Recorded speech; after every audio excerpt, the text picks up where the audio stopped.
Hi, I'm Abby from Ratings.com. You're in 2024, and you're thinking, gee, I really want to buy the best OLED on the market today. But which one should I get? The LG G4, the Samsung S95D, or the Sony A95L? Great question, and we're here to help you out. These three models are surprisingly similar in most ways, but still have enough differences to sway you one way or another. Are you ready? Let's go!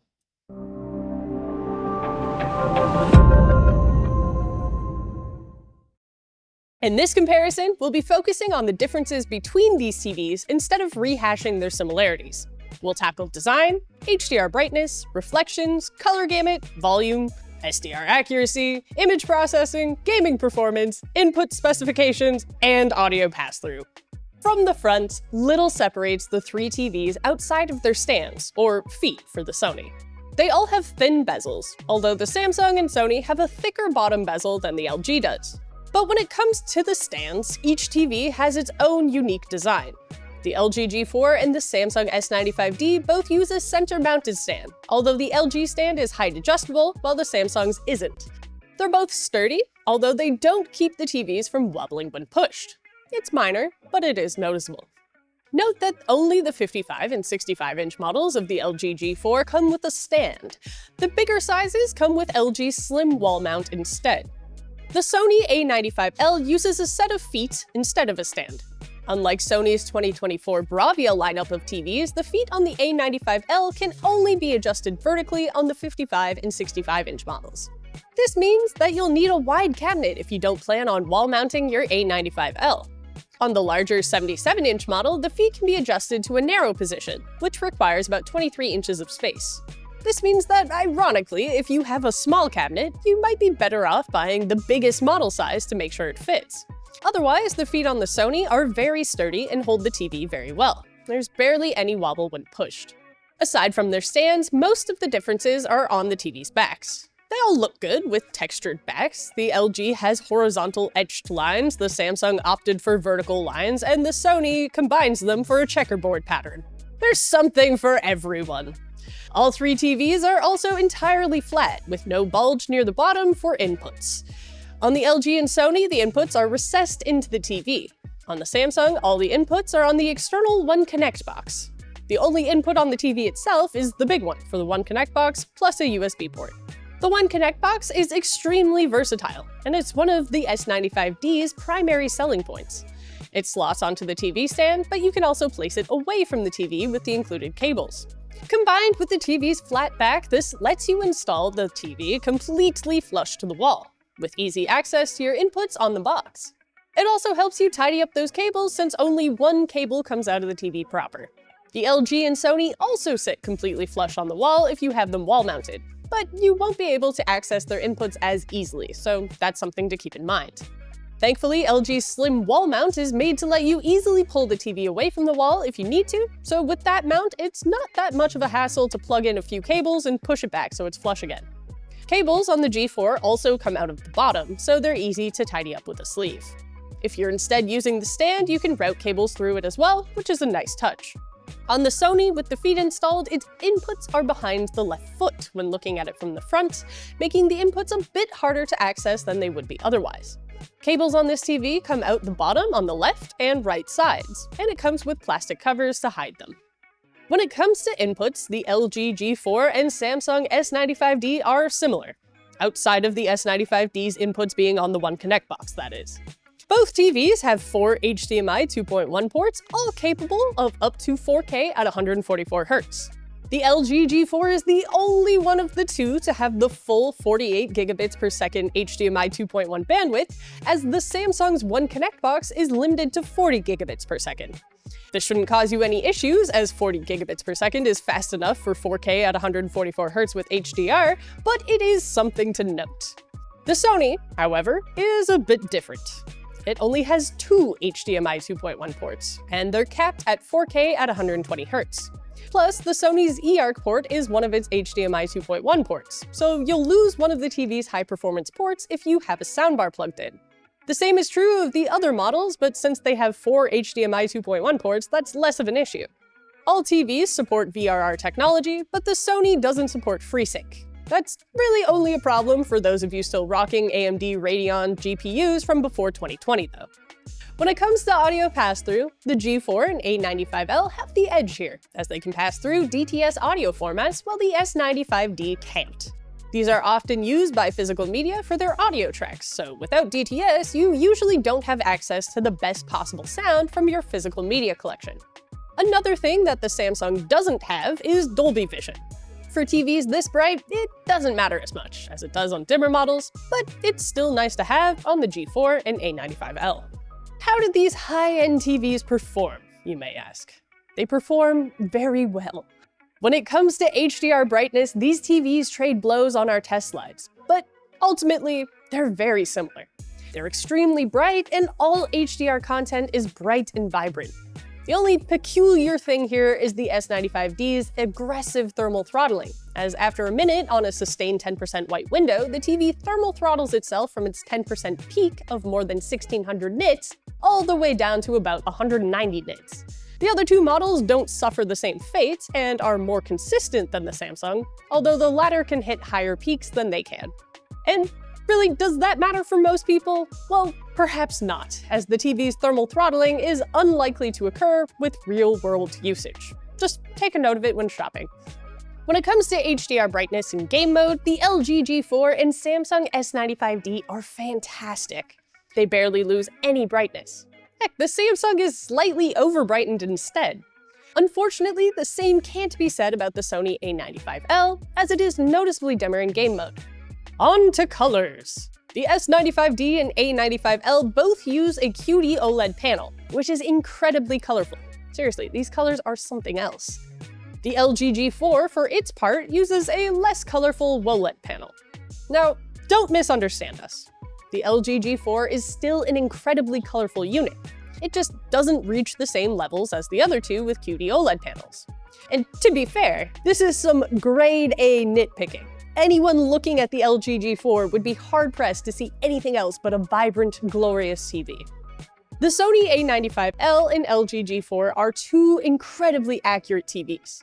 So accurate that even purists will make barely any adjustments. The Samsung? Not quite.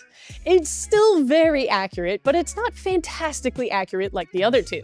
The color experts amongst you will likely feel the need to have it calibrated, as its whites and cyans lean too blue, and its overall color temperature is a bit cold.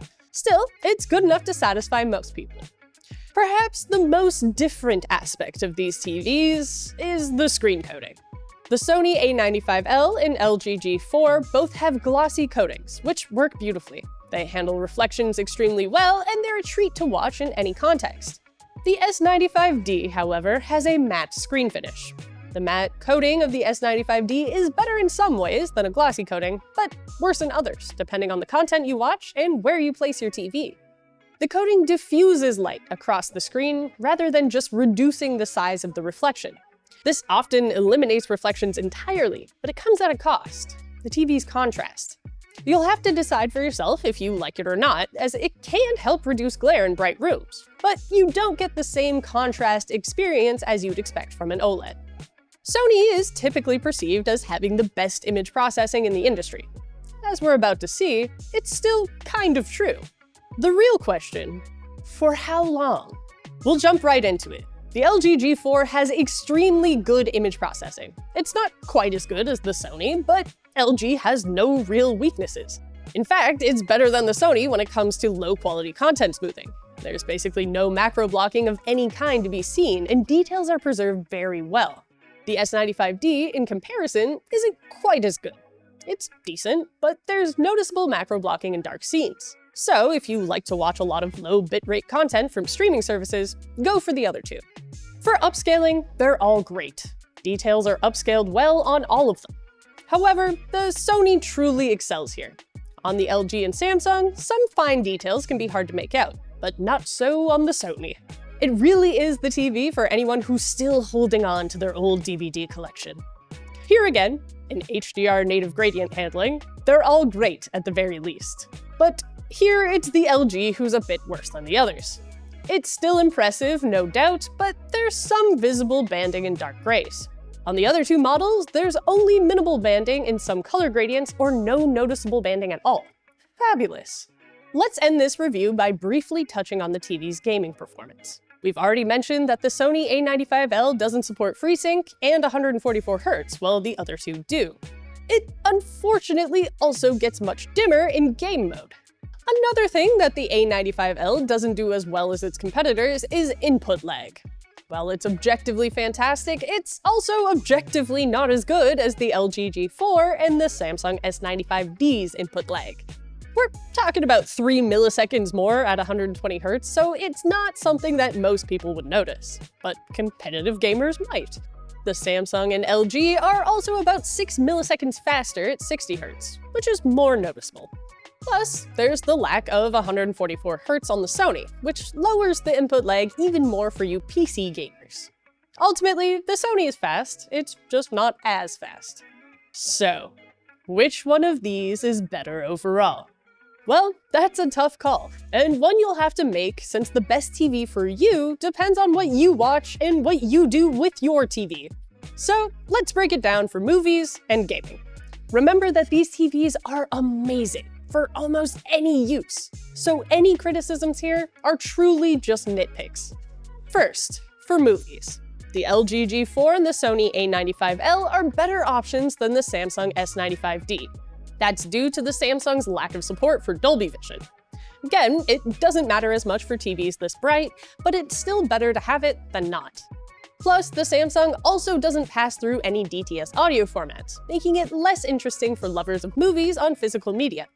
Finally, for you Netflix fans, the S95D's low-quality content smoothing isn't as good as the other two, leading to more noticeable macro blocking in streamed content. Between the LG G4 and the Sony A95L, however, they're almost equally as good. The A95L has a very slight edge here due to its barely better image processing and wider color gamut. For gaming, this one's easy. Don't get the A95L if your primary use case is gaming. Sure, it's still amazing for gamers. It's just clearly worse than the other two. Has no native 1440p support, no FreeSync, only 2 HDMI 2.1 ports that cap out at 4K at 120Hz. It's dimmer in game mode, and it has slightly worse input lag. Between the LG G4 and the Samsung S95D, it's a tough choice. The LG supports Dolby Vision at 120Hz, which is great on Xbox Series consoles. Inversely, the Samsung does have a wider color gamut, so some games can look more vibrant on it. Frankly, here your decision might hinge on whether you need or want the Samsung's versatile One Connect box, and on how much you like its matte coating. Analyze your needs and make your choice. These TVs are amazing products, and you can't go wrong with any one of them. And although we said the Sony A95L is the best OLED we've seen, the LG G4 now levels the playing field. The Sony A95L is the most expensive of the three, but it's really the most interesting for movie purists who still require the absolute best image processing. Still, LG is getting mighty close to Sony here, so we'd suggest you consider the G4 if you want to save some money. Plus, the LG just does it all, even if it's a little less colorful. As for the Samsung, it's a versatile TV with its One Connect box, and it's just as colorful as the Sony for a lower price. Its image processing isn't quite as good, it lacks some bells and whistles, and that screen coating sure is divisive, but it's a good-looking TV nonetheless. Well, that's all for our comparison between the LG G4, Samsung S95D, and Sony A95L. If you want to learn more, check out the full reviews on our website, or use our comparison tool to look at the TVs side by side by side. The links are in the description below. Until next time, I'm Abby from Ratings.com, where we help you find the best product for your needs. No native 1440p support, no FreeSync, only 2 HDMI 2.1 ports that cap out at 4K at 120Hz. It's Gimmer in Dame mode. No! It's Gimmer in Dame mode! It's Gimmer in Dame mode!